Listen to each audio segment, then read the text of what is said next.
A microbus transporting Russian and Armenian reporters and American volunteers was shelled in Artsakh, Nagorno-Karabakh, RIA Novosti reports, citing its correspondent. Among the passengers on the bus were reporters for Vremya Pokazhet, First Channel and RIA Novosti, and 4 journalists of Armenian television channels, a cameraman, as well as a US volunteer who is based in Yerevan. In the meantime, Reporters Without Borders calls on the Azerbaijani authorities to shed all possible light on the origin of the bombardment that injured 4 journalists covering the fighting in Nagorno-Karabakh yesterday, and to ensure that the injured can be evacuated safely. The 4 journalists were among a group of reporters that was shelled in the town of Martuni on the 5th day of the violent clashes that have broken out between Armenia and Azerbaijan in the disputed Nagorno-Karabakh region.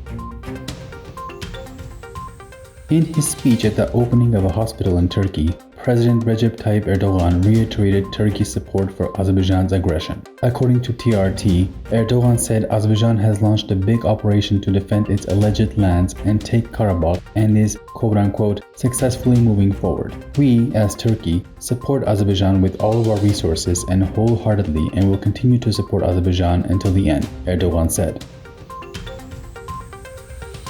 President of Russia Vladimir Putin and Prime Minister of Armenia Nikol Pashinyan today held phone talks during which they discussed the current situation in the Nagorno-Karabakh conflict zone, the press service of the Kremlin reports. Vladimir Putin reiterated the need for resumption of the political and diplomatic efforts for immediate cessation of the military clashes and the settlement of the conflict. The 2 parties expressed serious concern over the information according to which militants of unlawful armed groups from the Middle East have participated in the hostilities.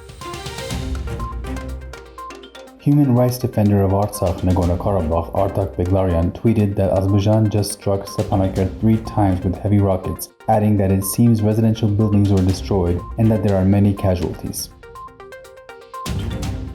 President of Ukraine Volodymyr Zelensky said Ukraine won't provide military aid to any of the sides to the Nagorno-Karabakh conflict. Earlier, Deputy of the Supreme Rada, member of the Servant of the People presidential faction Lyudmila Marchenko, told the TV station that Kiev was allegedly ready to support Azerbaijan on different platforms. During the briefing, Zelensky also said Kiev is calling on the conflicting sides, that is, Armenia and Azerbaijan, to engage in dialogue for de-escalation of the conflict. He also clarified that very serious, strong relations have developed between Kiev and Baku over the past 2 years and that Ukraine supports Azerbaijan's sovereignty and territorial integrity.